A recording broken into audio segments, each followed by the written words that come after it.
Subscribe to the Donnie Houston Podcast, man.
Donnie Houston. Yeah, man, it's going down. This Donnie Houston Podcast. I am Donnie Houston. Check it out, man. We got a special guest. You know what I'm saying? I know I say it all the time, man, but it's a special guest. I'm talking about this guy's been putting it down around Houston for at least the past 20 years. You know what I mean? In various facets, whether it's music, film, whatever, man. Got his hands in multiple projects. I know a lot of people watch this channel. You know what I mean? The All Screwed Up film that was about Screw. That picture that came out a few years ago, he had his hands all over that. Really was responsible for that. You know what I mean? And just a guy that I just have a lot of respect for and admiration for to just put it down and being a dope creative coming out of the H, man, with Mo City. You know what I'm saying? Yeah. But, hey, man, Isaac Yowman, chill. What's going down, brother? What's going down, bro? Boy, you made me feel like an OG with that 20-piece. Woo. Well, when you look up, it's like the time don't be... time do be moving. And boys really... You know, we started young, bro. Is it around 20 years? I would say it had to be around. Yeah, for sure. Yeah, man. I think, like, starting in the music industry for sure. Like, I was a teenager, you know what I mean? For sure. Most of the people that know me in the music industry have known me since Young Chill, you know what I mean? Like 14, 15, 16, you know what I'm saying? Producing and writing for artists in the city, for the city. So yeah, man, it's been a minute, man. I'm blessed to still be doing it at a high level and continuing to, you know, transcend. So yeah. When you talk about 14, 15 though, and in Houston and moving like that, how did you even get in that? Did you have the idea of always wanting to be that type of, have that type of career for you? Or like, how did that really, you know, come together for you like that? I mean, man, you know, we from the H, so we grew up on screw culture. Mm-hmm. You know what I mean? I just was around the culture. I went to Foster Elementary. And so that's all I saw and was around. And then in the summers, you know, my big sister, she stayed off of MLK and H.A.W.K. So you right there, right across the street from Burger Park. We were walking up, you know what I'm saying, and boys in the mix. I'm talking about boys coming down on the slab. I'm on the corner like a little kid. Just people don't know that feeling of being a kid and seeing that shit in real time. Come on, bro. That man ain't nothing like it. You know what I'm saying? Pulling up to the flea, the original King. The real you know what I'm saying? Yeah, with King Johnny. You know what I'm saying? With all the OG, you know, getting my first little jewelry, going upstairs, getting my little silver coin. Remember I had the little silver coin with the rope around it? Man, you know, so yeah, bro, I just grew up in it. And then, you know, as I got older, that's all I wanted to do was music, produce, write. And I discovered a lot of my music from those like screw tapes, you know what I'm saying? Like I didn't know who Jay-Z and Eminem and Nas and none of them was, you know what I'm saying? Like I knew all of them through listening to like tapes. And so just naturally, you know, got into the music, wanted to do music, wanted to be an artist at first. And then that just slowly transitioned to me just straight producing, but you know, still produced and wrote and did my own stuff for quite some time. A lot of people even know me like back when I was, again, young, like Mouse of the South. That's what I was going to say, Mouse of the South. That's exactly where I was going to go to. Like, yeah, bro, that period in time, you know what I mean? For younger, our generation, you know what I'm saying? Yeah. Like, y'all were really holding it down for that period of time when the H was on. It was like, here come these young cats coming up out of Mo City. Yeah, for sure. And the crazy thing, I was the youngest of that little, you know what I'm saying, it was like 4 or 5 of us, and then it, you know what I'm saying, continued to grow. But I was producing all of those tracks. So I was always like I was always trying to be like the Manny Fresh of it. You know what I'm saying? How'd you get involved with that? No, because you saying you were the younger. Did you know the guys in the group, or did you know Biz? Or who did you know? Like, man, I think me and Biz connected. That's still, that's OG. That's big bro. Man, I really can't tell you that.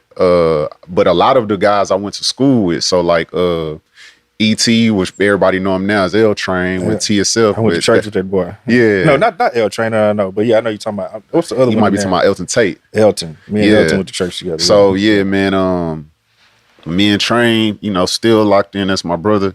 Baby Ace was over there. Yeah, Baby Ace, H.A.W.K, G-Child. Mm-hmm. Man, we had a whole wave, bro. And it was just, yeah, I went on street flavor and shit with the regular. Yeah, back then on street, that was a thing. Like this. Yeah, bro. But before that, a lot of people don't know.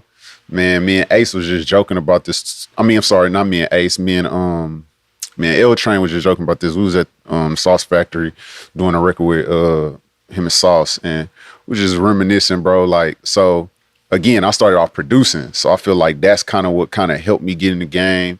Like, Billy Cook, bro, I owe so much to Billy Cook and that whole family, because he's the one who really, like, him and H.A.W.K was really who introduced me to so many people, and they believed in me super duper young, early, before I had no placements, like, they were really the ones who's like, nah, this little kid got something, you know what I'm saying? And Billy Cook is who introduced me to H.A.W.K.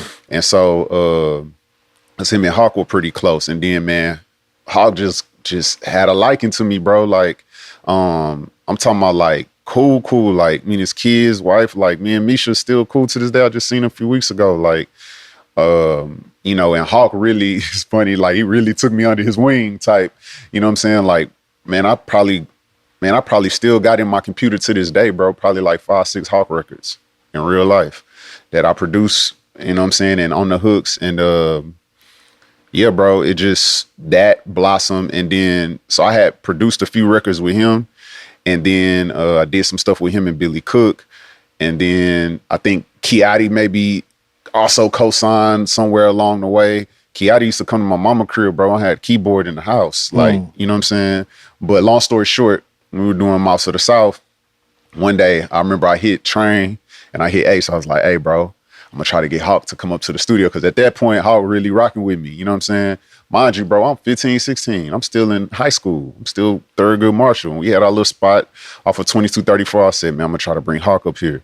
And then, bro, I brought H.A.W.K and had them up there, and then boom, that was the I'm From Houston record. Yeah, the video, yeah. Yeah, and then we did the video and all of that. And, that was like in Houston at that time, that was a cool wave, young guys, coming up doing it. So yeah. So then from there, cause you still went on the producing shit, but like, yeah, you also early on got into like, cause I know you're into like ownership and shit, like owning spots and shit, like before iMix was iMix. Yeah. Yeah. Like, I remember I DJ Diamond from Crime Mob had a mixer up there. I came across the pictures one day going through my drive, and I was like, I forgot this was an iMix. It wasn't always iMix. Yeah, like, yeah, man. We actually built that. So when everybody walked into iMix, like, that was all my original concept. Like, bro, I always been visual. So that whole idea of like the Earth Room, then we had the Chocolate Room. Shout out to my bro Arthur Bob AB. Me and him was partners, and we linked up and built that joint from the ground up. That was just like an open warehouse. And that was my first like studio being built, you know what I'm saying? And that's how Keys and Ink kind of like really started. And it was like a whole group of producers, songwriters. So it was me, G-Luck and B Dun, Tammy Latrell, my boy Cam. Wait, G and B and Tammy were under Keys and Ink under you at the time? Bro, we was all one big group. No shit. We was cooking, bro. Yeah. Bro, it's so many. You know what I've come to realize, bro? Even now, it's funny, like talking back about my life, I realized, like, even when you telling other people's story, like, bro, it's so many different chapters in my life. I feel like I done lived like 5, 6, 7 lives, bro. Like, for real. Like, even thinking back on the spot, like Killer Calion, Slim Thug, like, bro, I knew them like as a little kid, you know what I'm saying? They knew me. Like Killer Calion would tell you, him and Slim pull up to the spot. I'm talking about Killer Calion with braces. Oh, damn. Yeah, that killer. Like, he know, like, you know what I'm saying? Man, and I used to go to the Hog Pen with G&B. You know, over there with Heavy and Slim Big Brother going to the north side. Ray Face. Yeah, Ray Face. So yeah, we used to be over there, me, G&B, Young Sam, Sci-Fi. I mean, we was all in there just producing, you know, trying to be on the next Boss Hog Outlaws album, or, you know what I'm saying, the next J-Dog, or the next, you know what I'm saying, whatever. And so, man, bro, and again, I'm still a baby. You know what I'm saying? I'm under 20 doing all this. This before I even left to go to college, you know what I'm saying? And so, yeah, bro, like, but once I came back from college, it really, I feel like, turned up even more, because I feel like I had a niche thing, you know what I'm saying? And you went to school for engineering? Yeah, I went to school for recording engineering. So I went to Full Sail University in Orlando. So I went off to college. How was that? Because I used to see that school, the ad in the magazine, and be like, man, I wonder if that would be cool to go there, but I don't really. Yeah, man, Full Sail, bro, I'll tell you this. Before I went to Full Sail, I had already been doing, this was post, I'm from Houston. So you're just going to really polish your skills, kind of. Yeah, like I already knew Pro Tools, you know what I'm saying? I had an inbox at the time. I understood how to navigate, but it was, man, but the biggest thing I'll say from Full Sail is like the relationships I got, bro, last a lifetime. You know what I'm saying? Did you go to school with any people there that went on to be like whatever they were and wherever they were from? Bro, like some of the people that like me and my homie, Wesley Armstrong, they call him What's Good online, but he's a film. It's funny, bro, because when I went to school, all of them knew me for music. You feel me? And so it's like funny to see the transition, because Full Sail is like known to be the #1 school for recording engineering, but it's the #2 school in the nation for film. You know what I'm saying? And so I didn't even know they had film at Full Sail. I thought it was just audio. Bro, yeah, so many goats. Man, just look up Full Sail alumni who did film. Mind you, I wasn't even in the film program, but I was so cool. It's funny because I never thought that I would be a filmmaker, but I was always cool with filmmakers and always into the visual aspect inside of things. And so as time has progressed, it's just funny like how things flip. Like we were just talking about offline, you know what I'm saying? Like, and yeah, bro, like I just, you know, the switch flip for sure. So what was it? What was the thing that made you want to transition to film? Man, my natural transition was I was producing and writing. So I was producing, writing, engineering. You know what I'm saying? And I feel like I had did that for so many years straight. I owned before I even owned Keys and Ink. I owned a studio called 3013 across the street from Prospect Park. And that's where I really like the Keys, the Big Pokies,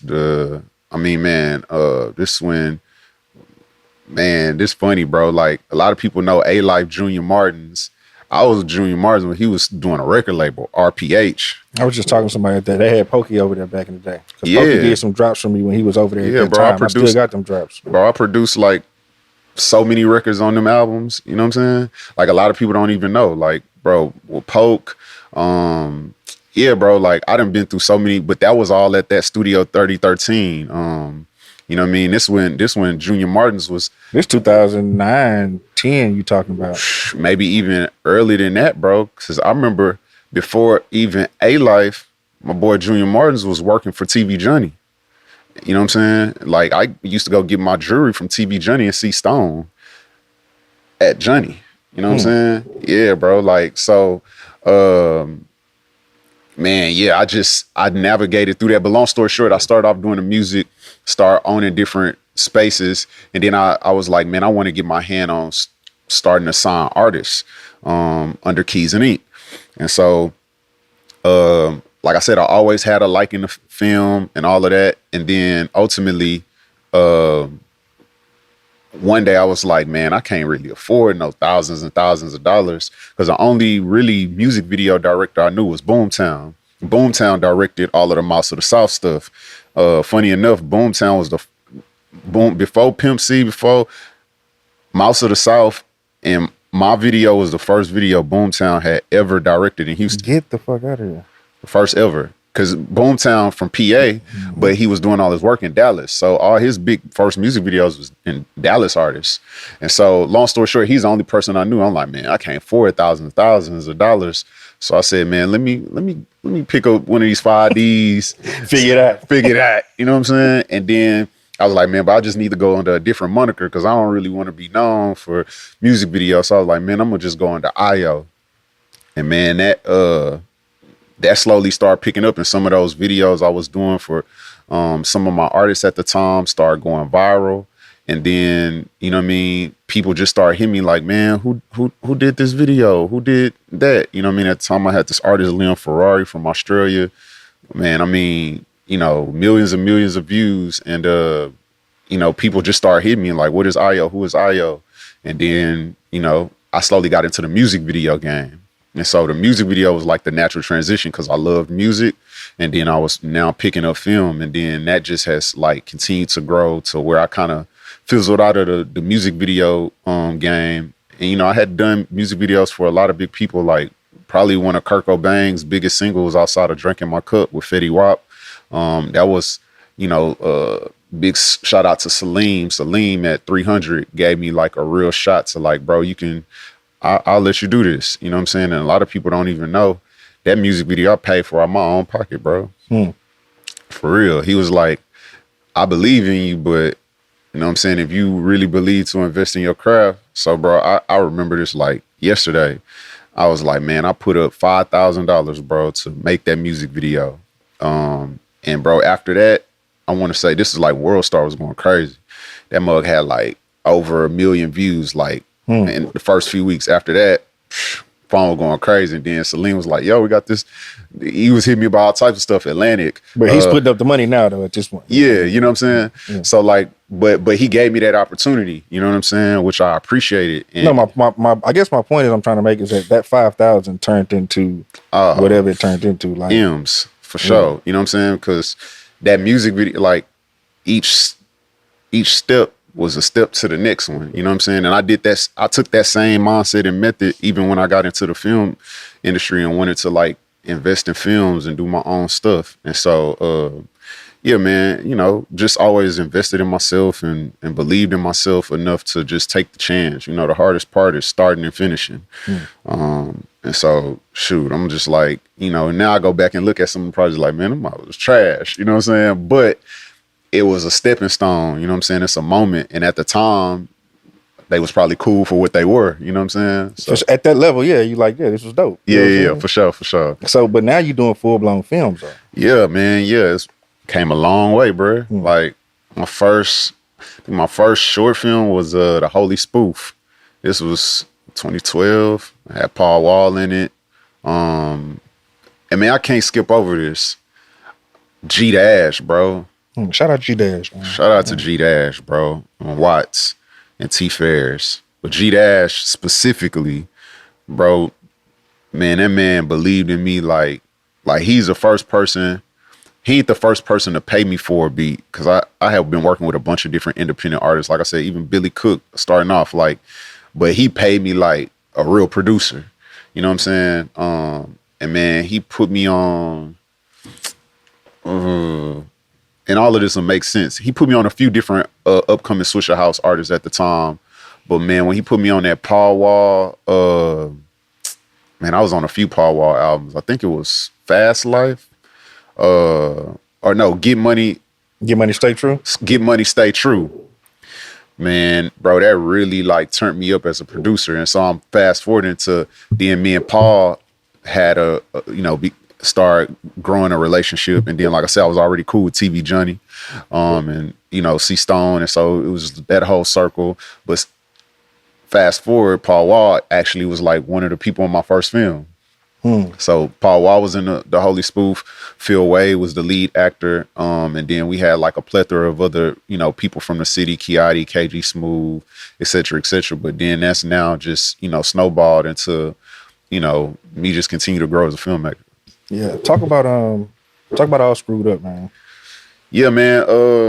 You know, All Screwed Up was a idea that I had for years. I ain't gonna lie, bro. I was really scared at first to really try to push the button to make that happen, just because DJ Screw is so iconic. You know what I'm saying? Like, to us in the city, like, that's larger than life. You know what I'm saying? But I felt confident, even though I felt some fear. I also felt confident because I knew, like, I really come from this. You know what I'm saying? Like, I really, like I said, was on MLK and Diape, eating a burger park and in a watermelon lime mixed slushy, watching the slabs come down, jamming Screw. Like, I'm really knowing, because I you know what I'm saying? I lived it. And so, man, big salute to my brother D-Rec, Rec Shop Records. Shout out D-Rec. Yeah, man. You know, he really believed in me. You know, he signed Fat Pat, Big Mo, actually knew Screw, was actually friends with Screw. So I was like, all right, the bro believed in me. I know I'm on the right path. And then I had already had relationships, like I said, with Kiki, because I had produced and, you know, done a bunch of records with Kiki, and I done recorded and produced so many records for Kiki. Like one of his big singles, "Worry About You," I produced one with Kirko. I produced and wrote that hook. But anyway, I knew I had these relationships, and so, you know, I called both of them and was like, man, this is what I want to do. But my concept was, man, I don't want to try to do a full film. I want to do a tribute. I knew at the time, I think we started having conversations maybe 2018. And I was like, man, I knew that Screw passed in 2000. I was like, man, I feel like 2020 is going to be a big year. It's pre-COVID. I'm like, 2020 going to be a big year. We can celebrate his 20-year memorial. So I want to do something. I want to call it a visual tribute. So it was never supposed to be a movie. Because, you know, when the trailer dropped, everybody was turned up about this shit. Yeah, like, bro. We finna get the Screw movie. The NWA movie had to came out. Niggas in the H was like, oh, we coming. It's our turn now. Yeah. Man, it was never supposed to be a movie. It was never positioned or promoted or put out to the public on our end as a movie. It's just the fans and the culture took it and ran with it. Took it and ran with it. You know what I'm saying? Which I love that they thought that it was gonna be. That's what I've been saying. It's a testament to the work, though. Yeah, for sure. And so, like, so the idea was like, man, I want to put together this short form in the film industry. We call it a proof of concept. So the thought process was to, man, let me put together this short form tribute. We'll give it to the fans for free, and then we'll supplement the cost that we gonna do to make it with merch. And then that way the fans can get it for free and make it an experience, and hopefully get these studios and, you know, big production companies excited to want to make a movie. And so that's why we was very meticulous about what we called it, which is why it was called a visual tribute. It was supposed to be a celebration of him on his 20-year memorial in 2020. So, man, yeah, that trailer, and crazy, bro, that trailer leaked, bro. Like, okay, how did the trailer leak? Because I think I heard that before, and I was like, how did that happen? So we started working on it, and I was just putting that mug together piece by piece. I had been working on it, man, for probably like 4 or 5 months, just working on the script, trying to get it together. Fast forward though, it was funny, bro. This a funny moment right here. So we had redid. A lot of people don't know this, bro. DJ Screw only ever had one professional photo shoot. When they came to with Dave Pensado. Yeah. Only not Dave Pensado. Ben DeSoto. Ben DeSoto, yeah. I'm thinking about the engineer, Dave Pensado. Yeah. That's the only professional photo shoot that he's ever had. Ever. And so that I reached out to him and I asked, yo, can I get some of the negatives from the original? Bro, when we redid that room, bro, dog, when I tell you Kiki tripped out, bro, like, but I'm so meticulous. I'm down to the crates, to the colors, to what record he was pulling out. So Ben sent me the whole roll. So I'm seeing even angles people ain't never seen before from the shoot. Cause most people just know that wide shot he pulling out on the ground. Bro, when I tell you, man, we built that whole room out. I redid the linoleum flooring. They don't even make that flooring no more. So we had to like recreate it in 3D. Man, that whole process was crazy, bro. Like thinking back how boys really recreate that room. But I knew we did it right, bro.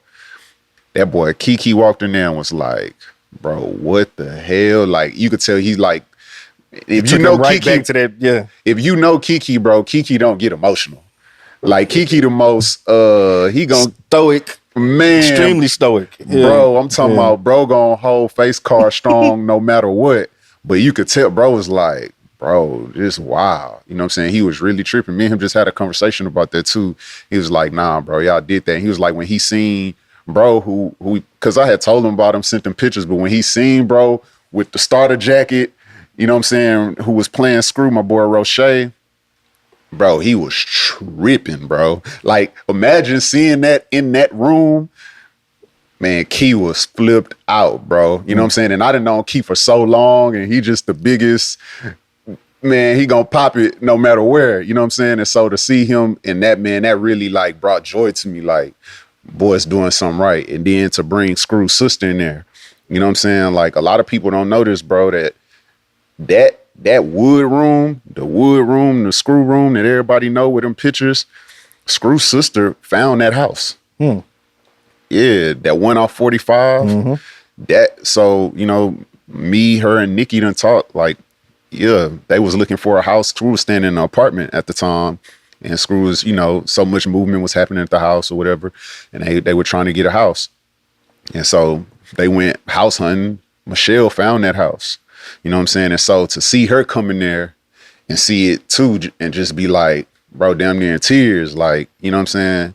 That's like a super fulfilling feeling, bro, for sure. And so, yeah, man, I mean, the project just, you ask how it got leaked, bro, I don't even know still to this day, all the way. I think I know, but I don't know. But I do know, I ain't gonna say no networks because we still, you know what I'm saying, got other stuff moving. But I took that trailer to a few different networks because after I started working on it, I was like, man, this is bigger than just doing something independent. Like, I really feel like maybe we could get somebody to back this and get behind it. Bro, I took it to 3, 4, 5 networks. Roche and Lachey, who played Nikki in the film. They'll tell you, I was sending them texts like, selfies like, hey, I'm here with the logos in the back going to different buildings. Bro, like, probably a week later, that mug just come out. And bro, it was so crazy. And I was so salty about it because it really messed up our whole play. Because the whole play was, bro, we put a lot of money into that proof of concept. And the whole play was to roll it out and let the merch supplement the cost. You know what I'm saying? Like, boys spent 6 figures, like real money putting that together. And so we took an L because, man. Now it rushes the whole. No, not even that, bro. We ain't even, like, all of you in the YouTube game, you understand monetization. Like, bro, we couldn't, that because that mug got 2.3 million views on Facebook on some random person page, and another 1 million over here, and then another 300-400 over here. That's money y'all could have put back into the. You feel me? So the whole thing was like, we gonna have these screw boxes, and then we gonna let the trailer monetize, so that way we can at least try to get some of our money back, a majority of it, and then hopefully this proof of concept help the family to, you know what I'm saying, uplift it. And then, yeah, so bro, that trailer coming out really, it was the gift and the curse though, because man, that mug was trending on Twitter. That mug going crazy, bro. And we knew it was our time. We like, oh yeah, oh, this for us right here, man, bro. And it was so dope because I was just like behind the scenes, just watching everything, bro. I was like very overwhelmed at that time, though, bro. For real, like, man, I had some heavy people calling my phone, bro. Like, I'm talking about Rock Nation on the phone. I'm talking about Sony Pictures on the phone. I'm talking about Warner Brothers on the phone. Like, boys calling. I'm like, bro, how did y'all even get my number, bro? You know what I'm saying? Like, I don't even, you know what I'm saying?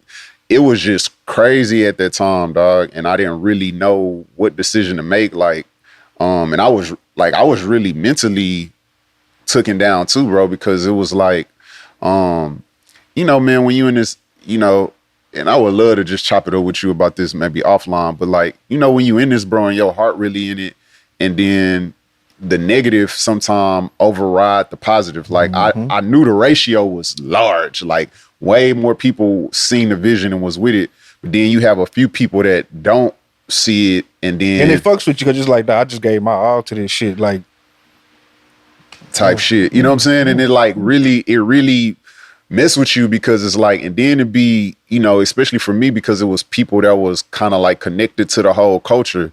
And I'm just like, man, I did this from the heart and I tried to do everything the best way I knew how to navigate it. You know what I'm saying? Because, Screw is larger than life and there's so many moving parts just within the estate and the screw shop and the different people that's connected to him. And kind of how we was talking about earlier is like, bro, we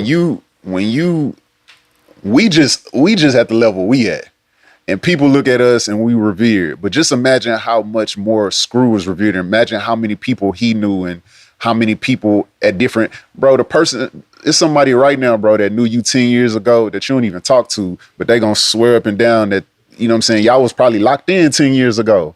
And they know that version of Donnie Houston. You know what I'm saying? So it's the same thing as it relates to me. And obviously Screw probably knew way more people. So it's like everybody got this version of how they see the vision to be.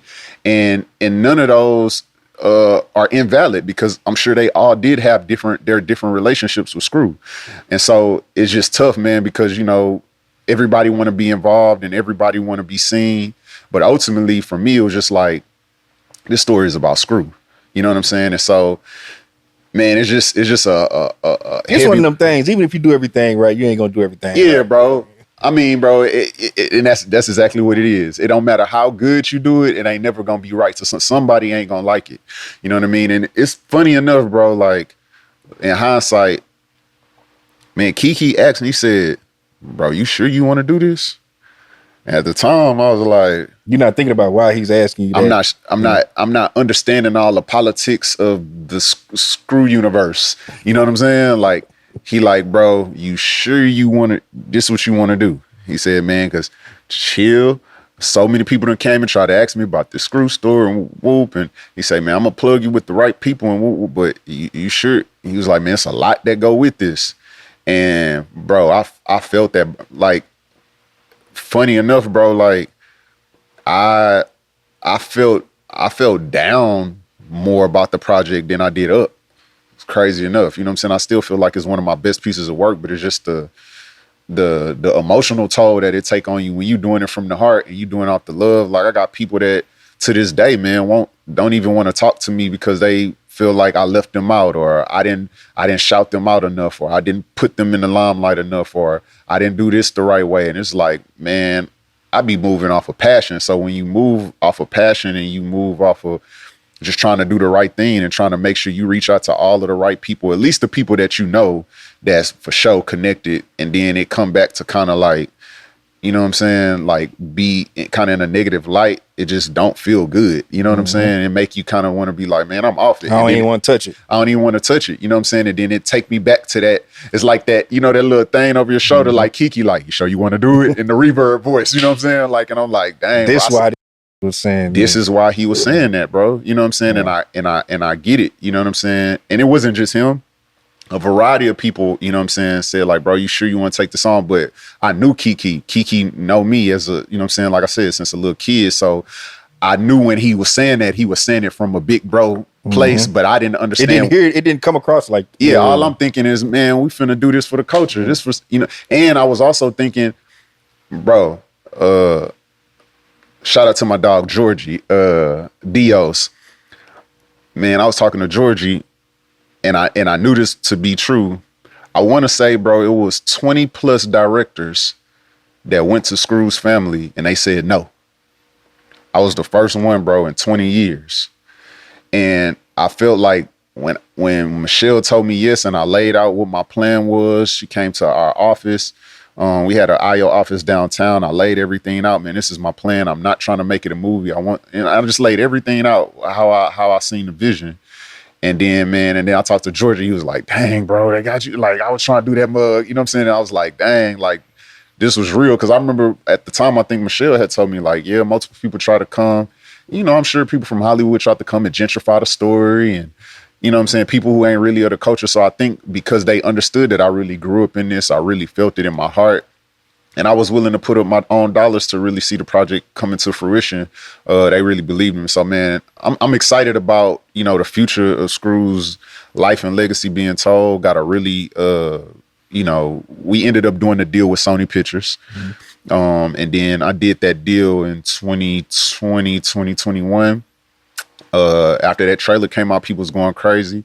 And then a few months later, I wanted to bring somebody on that I felt that could elevate and really push it forward. And so I met with multiple people, and then me and Travis Scott connected, bro. And I went and pulled up on him at Cactus Jack. We kind of chopped it up, kind of expressed what my vision was. And man, he was with it. And man, he went in the studio and fought even harder for us. And so, yeah, man, it's in development right now. Still doing it with Trav and Cactus. And I think when the timing is all aligned, everything, it's just, man, it's the red tape of Hollywood, you know what I'm saying? And it's like so many instances, like right after Travis jumped on board and signed on, then the Astroworld joint happened. And then, so I totally had to respect his space. And then, then after that, I think when he start, being back outside, then a strike happened. Then after the strike happened, then, it's just everybody doing their own thing in their own world and navigating the Hollywood doors. And so now that stuff is kind of back up and rolling. I'm feeling real good about 2025 on where it's going. And y'all got a release date on it? Or y'all still trying to work it out? And we done met with a whole bunch of writers. Right now, my main focus is, so though I did this deal with Sony Pictures on the scripted side, we actually got an unscripted documentary, which you know about. And so if I make the final cut, y'all see me in there. No, you in there. Come on, bro. You definitely in there for the culture.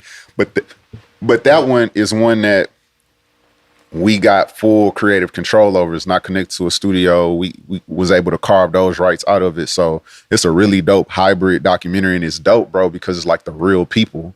You know what I'm saying? And so I'm really excited about that. And I can say it here, this world premiered. I just brought Bun B on, so Bun B executive producing that with me now. Nice. Yeah. Nice, so nice. man, we just locked that in actually a few days ago. It's been in the works for some months, but I'm excited about that. And Bun also is one of the people who done known me since a little kid. You know what I'm saying? Shout out to Bun, man. Always reaching out to like younger guys. I feel like, and like, yeah, not afraid to like give opportunity. Like, that man, 100%. And it's like Bun is like he like where cool meets corporate. Like he in both of the rooms, you know what I'm saying? And his reach is just so long, but then he also still very true to the culture. He know me. He's known me since I was a teenager. Him, Queenie, all his kids, they know me since a little kid. You know what I'm saying? I used to record. Bun didn't let nobody else record him for the longest. You know what I'm saying? Like he was like, if Chill ain't doing it, I ain't even recording it. You know what I'm saying? So that's how, back me, him, and international Red, Red Boy. Red Boy. Yeah, you know what I'm saying? And so they done known me since a kid. And man, Bun just, man, throughout my career, bro, has always just been, a blessing, bro. Like, people don't even know, like, people like, man, how you end up working with Beyonce Queen Bee? That was Bun. Quiet kept, like, and Bun don't. Oh, yeah, because when they did the Houston remix thing, right? Bro, and Bun don't ever trip, ask credit, nothing, bro. Him and Red, bro, was like, man, y'all need to connect, chill. Next thing I know, we getting a call from Columbia Records. Boom. And then after that, me and Miss Tina got a, really cool connection. My homegirl Ingrid was tapped in with Parkwood at the time. That's my girl, yeah, man. Shout out to my girl Ingrid.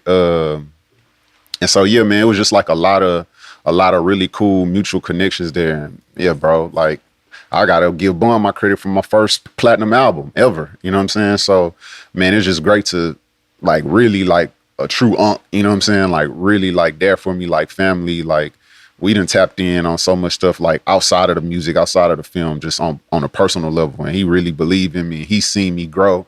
And he like, bro, it's time. You know what I'm saying? So whatever I could do to help take it to the next level. So, and then he actually knew Screw. Mm-hmm. That's the thing. Like a lot of people don't know.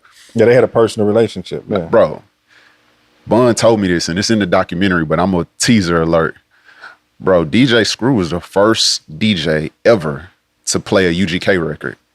Ever. Like they first ever record when they got it on wax, DJ Screw played that for the first. Bun brought that wax because at the time Bun used to work for Big Russ at the Flea. You know what I'm saying? You Screw played it in Boomerang or something? I don't remember exactly. He said in the documentary, I was a baby at that time, I'm sure. But whenever that first record came out and Bun was working with Big Russ and him and Pimp did that first record, the first person they brought it to was Screw. And that's how people don't even understand like how Screw and Big Russ got together. You know what I'm saying? He pretty much broke the first UGK record and played it, the first vinyl that they ever had I'm like, man, that's crazy. So man, just their connection, you know what I'm saying? Like means so much. So like the birth of UGK to even think like that came from Screw, that's wild. You know what I'm saying? Yeah, well, man, bro, I got to bring you back on and do some more shit, man. Yeah, we got to do a part 2. For sure, with 3s and 4s, for sure, man. There's so much other shit. You said platinum record. What record was that? Flawless on Beyonce's self-titled album. There you go. Yeah. Man, well, yeah, bro. I got a homie of mine I'm working with, dope artist out of the H, man. I'm partnering with him. I told him I want to do some stuff for people that come through that I think are just like the dopest, you know what I'm saying? Really doing shit. And so he has these pieces where he takes, it's like vinyl, you know what I'm saying? Vinyl covers, but he makes them into like portraits and shit. Oh, wow. And so, just want to present this to you, brother. You know what I'm saying? Wow. Hold up. This hard. Hold up. What's his name? James Earl, man. His name is James Earl. Hold up, James. Yeah. This hard. What the hell? Nah, this super far. This mother gotta get a frame for sure. Damn, it's dumb hard, man. Appreciate that. Appreciate you in him, bro. For sure. Man, appreciate it, dog. Yeah, man, I'm excited for you, bro. Like, I'm telling you on air and tell you, man, I'm proud of you, bro. You know what I'm saying? I was just telling Elliot the other day, like, man, seeing the progression and growth, like, people don't know, like, man, this hard work, you know what I'm saying? And like we were just talking about offline and on air, per se, you know what I'm saying? It come with a lot of ridiculing. You know what I'm saying? Especially when you're doing stuff for the culture.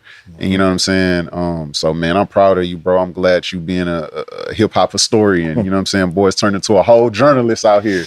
Yeah, that's crazy. I mean, it's like you, bro. I mean, I started out DJing and producing, bro. Yeah, for sure. When it turned into this shit. So it's just like, you know. Yeah, for sure, man. It's like crazy how life be going, man. Yeah. I remember when we was working on a Screw film and that, I forgot, bro, you was at some club DJing, and I had Roche, because you know the lead actor that plays Screw is really from Louisiana. Yeah, from Slidell, like right outside of New Orleans. So funny story, like a lot of people don't even know that boy did not know how to say no H-Town words, bro.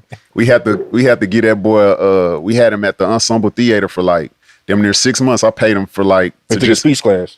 Yeah, for speech dialect. Like, bro, it was so fun. We breaking down like Norm Tom Bot, like, you know what I'm saying? Like, cause he just had that New Orleans accent and that mother just could not shake, bro. But we was filming, long story short, what I was trying to say, and they in town, we finished filming, everybody just trying to take a break. I'm like, man, they're like, man, we got to get out, man. We got to see the city. And I forgot where we was, bro, but it was somewhere downtown. It had to be Hanky and Pilot if it was downtown. Yeah, it was. Yeah, I think that's where it was. And I pulled up and I was like, yo, bro, this the bro who playing Screw. He was like, oh, wow, that was true. But you was in your DJ mode. But it's just funny how full circle.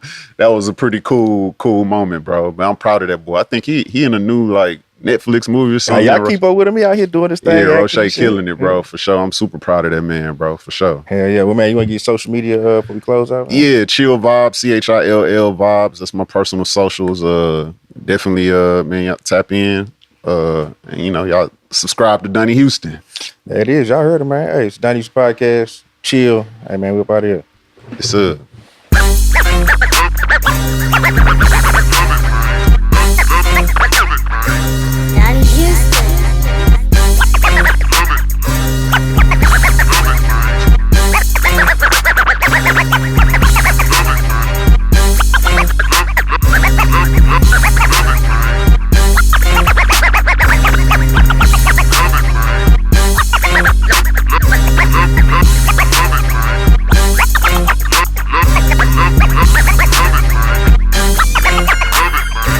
Right.